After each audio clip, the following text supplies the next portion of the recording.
anong mensahe ang kailangan marinig ng mga Aries sa period na to. Pwedeng nangyari na itong magiging reading o mangyayari pa lang. Kung hindi man para sa inyo itong magiging reading, di baka para sa someone na malapit sa inyo o kakilala nyo mismo. Baka may lumabas na gender mamaya, gawin nyo na lang energy. Masculine at feminine energy. Pwede rin naman na huwag nyo nang pansinin ng gender. Hindi ko masasabi kung anong magiging reading, kung positive ba o negative. Depende sa kung anong mapipick up kong energy. Walang masama kung papanoorin ang sun, moon at rising sign. Kasi baka din man sa mga yan ay mag-resonate na sa sitwasyon nyo. I-enter ko lang ang aking membership. Baka lang gusto nyo mag-join para sa mga exclusive perks na hindi ko usual ginagawa, like live streaming o pag-post ng mga kung ano-ano. Anyways, magsimula na tayo. Wala tayong specific subject dito or bida kasi walang lumabas na tao. Kaya literal na general reading to. So, since wala tayong subject, i-clarify na lang natin tong 7 of Swords. Anong meron sa kanya?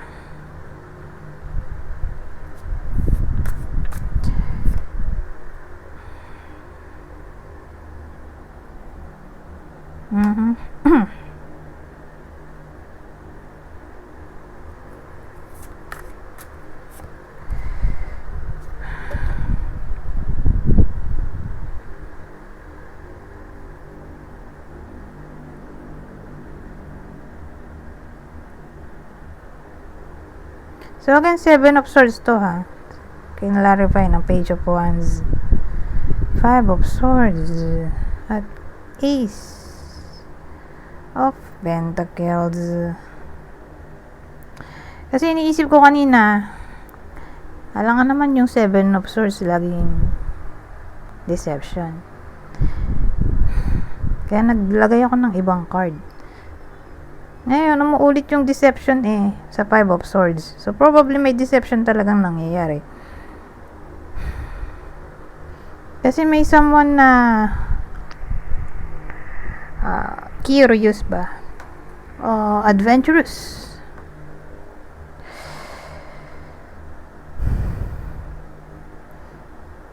Pero hindi to relationship. Dahil wala naman tayong indicator dito na tungkol to sa relationship. More like tungkol to sa pera o career. Whether nangyayari na to o mangyayari pa lang, pero may someone na parang may desire na magnakaw, mangupit, or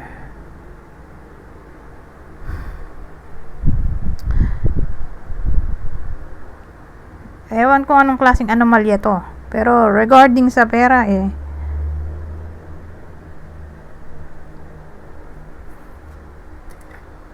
o business. So again, career in general.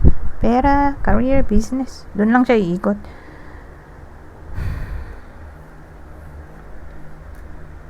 So beware. Okay? Ingatan ng pera. O pwedeng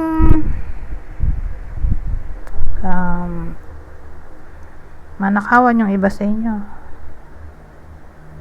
Kasi pwede siyang vice versa itong reading natin. Kung di man kayo yung maka-experience, ay pwede ring someone else na malapit sa inyo. Okay? Whether kayo yung may desire na magnakaw o may someone na magnanakaw sa inyo, or kakilala nyo yung baka nakawan o sila yung may desire magnakaw. Pero hindi lang naman to nakaw. Pwede rin siyang literal na dishonesty. Deception nga So dishonesty, pagiging mapandin lang, mapanlamang.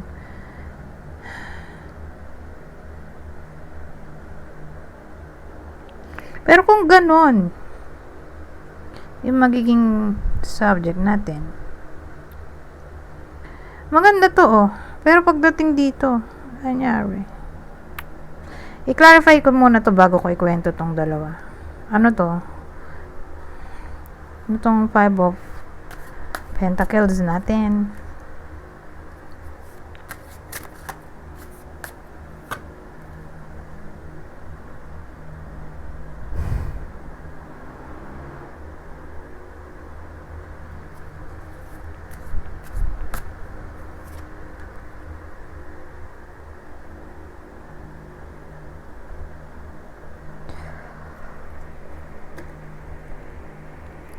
Ano yan? 5 of Earth, oh. Kinlarify ng 7 of Earth, Ace of Fire Key.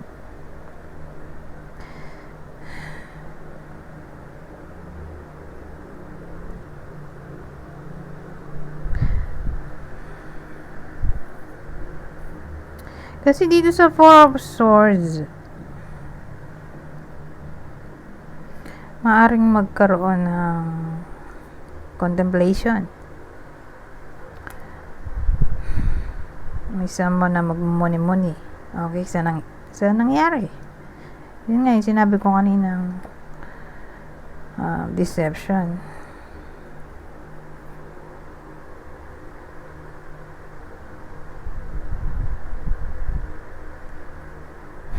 Ngayon, ang dating kasi sa akin,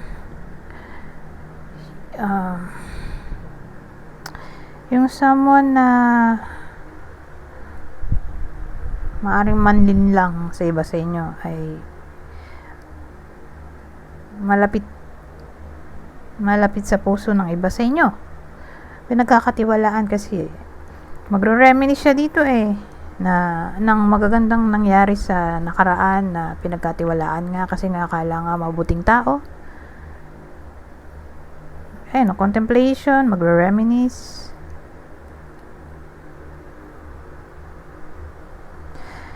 Ngayon, pagdating dito sa 5 of Pentacles, dun siya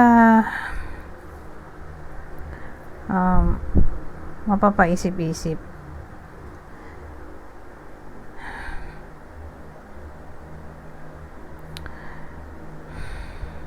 Na nasayang. Kasi lost na to. Yung 5 of Pentacles natin, magiging meaning niya ay loss, despair. Sa haba ng pinagsamahan nila, okay, nung bida natin at yung someone na mandilin lang sa kanya.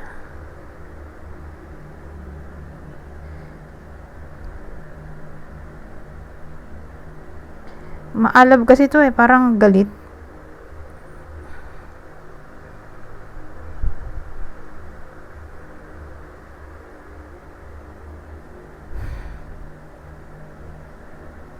Yun nga lang,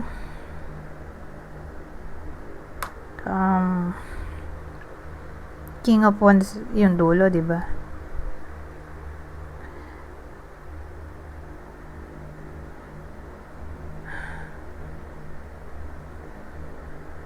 Di siya agad-agad magpapatawad dito.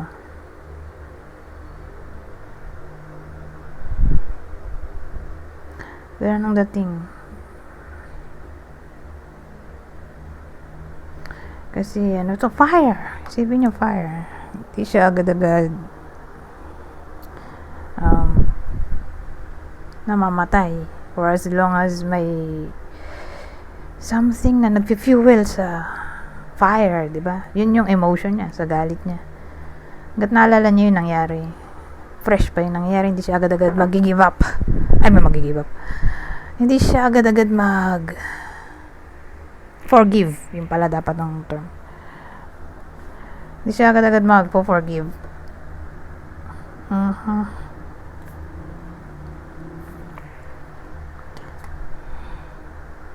Ang di malinaw, ano yung ninakaw sa kanya, no? Pero sa bagay, nasabi ko ba yun? Career pala, no? O, nasabi ko pala dito. Career, pera, business, yung naging topic ng deception eh. Kaklarify ko sana, meron na nga pala. So, beware. Sa anyone na pagkakatiwalaan nyo, sa pera, sa career, business. Kasi, more like, magogoyo kayo dito, malilinlang, may scam. So, since di pa nangyayari at nagkakaroon na tayo ng vision sa pwedeng mangyari sa future o sa period na to, yun na lang ang tanging solusyon para hindi to mag-manifest ay mag-ingat, di ba? Sa mga pagkakatiwalaan ng pera, ng responsibility, ng secret. Kasi baka ma-betray yung trust ng iba sa inyo in the end at nandito nga tong 7 of Swords.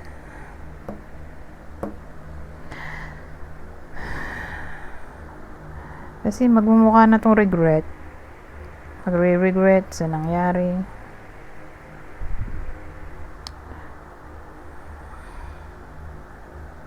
Anyways, hindi man to love reading, diba? Dahil hindi naman siya love reading, mag-proceed na tayo sa susunod na deck.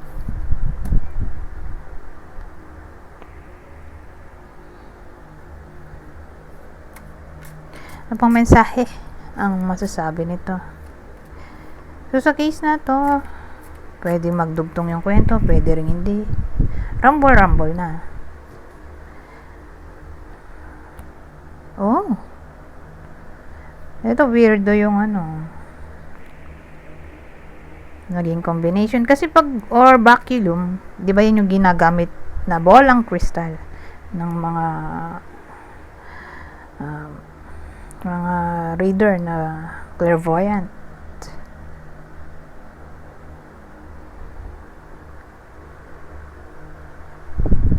Maganda ko i-clarify natin to since maba pa naman yung oras ko. Kasi kung mag 20 minutes na to, o malapit na mag 20 minutes, wala na akong time mag-clarify. Doon siya papasok sa rumble. Since hindi ko nga maintindihan at mahaba pa naman yung time, clarify natin to.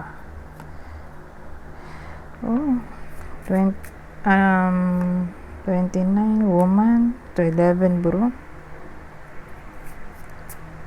29 din to. 29 dun ito. Kaya lang, di ko alam anong meaning ng double 29. Pero ang weird lang.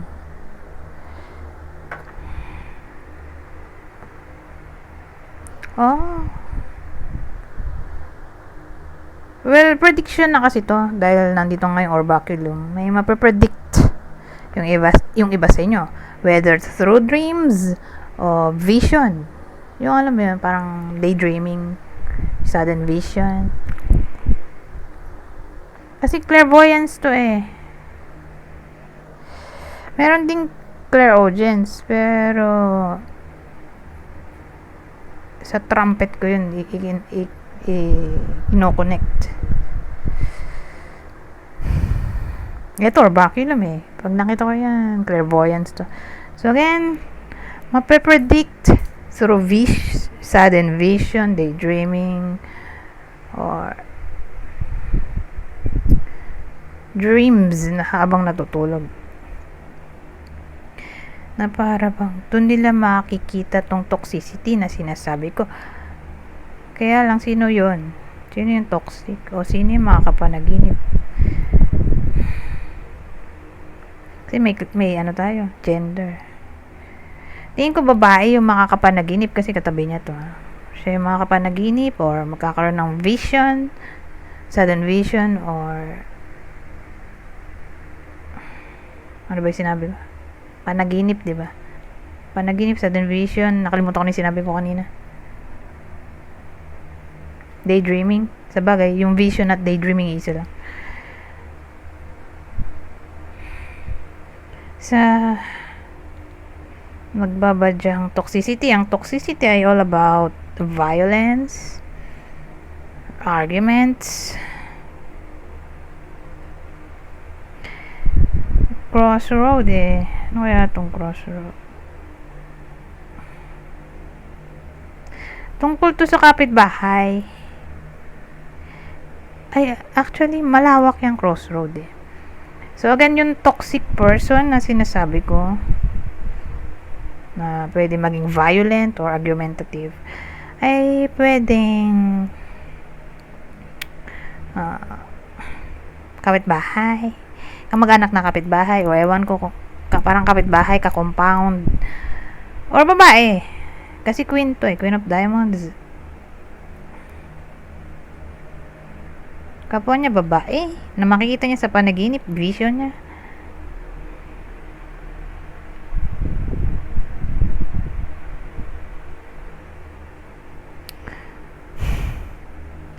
Ano pa nga ba to?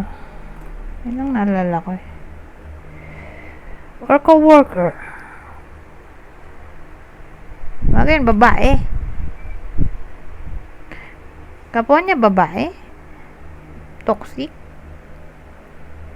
O, basta ganun. Kakaroon siya ng somewhat idea. Through vision, daydreaming. Vision, panaginip. O mismong habang nanonood siya sa TV or kung saan man yan, biglang may ma-realize siya tungkol sa babaeng to. Ang kinukwento ko, kakaroon siya ng parang idea na hindi niya dapat pagkatiwalaan tong babaeng to. Ganon. Or feeling niya mag-aaway silang dalawa. One of these days.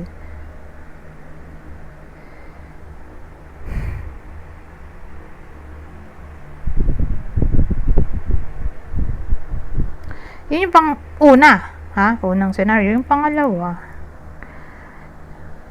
yung mapapanaginipan niya, or di ba magkakaroon siya ng sudden vision or idea through watching movies or teleserye, o ewan ko, basta sa TV or sa cellphone, habang nanonood siya, nasasagi sa isip niya na what if mag-away sila,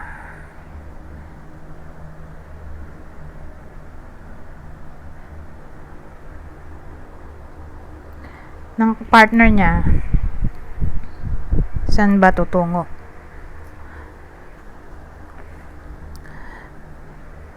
Or what if masama na talaga ugali ng partner niya, kakaroon siya dito ng parang decision making habang nanonood siya ng TV, at parang ma-relate niya yung sarili niya dun sa pinapanood niya. Magiging decision kasi to eh. Parang habang nanonood siya, kakaroon siya ng reflection ng what if ako yung nandun sa ganong sitwasyon, anong gagawin ko, ganyan. Or halimbawa nangyayari na talaga, na para bang dun siya magmumuni-muni sa kanyang magiging desisyon. Ayun, ganyan dating sa akin. 19 minutes na pala, ang bilis naman. So, hindi na tayo nakapag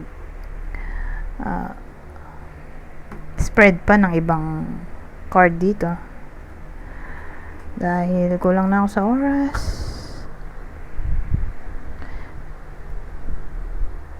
So, one spread lang to. Dahil kulang na ako sa oras, magpo-proceed na tayo sa last deck. So, dun sa last deck, babasahin ko na lang yung part na yon. Dali lang na maintindihin kasi Basic English lang yon. Kaya babasahin ko na lang. So, sa part na to, kunin nyo lang yung info na sa tingin nyo ay fit sa sitwasyon nyo o sa kakilala nyo. General advice na to or prediction para sa period na ito.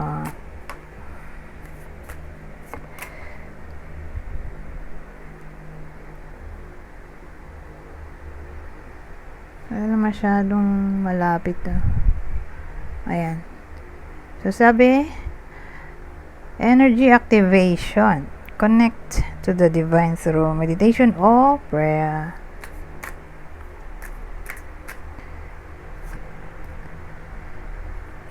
Madumi to. So, sa part na to, sabi naman, acquaintance, accept past and current situations, work through issues gracefully. At ang uli,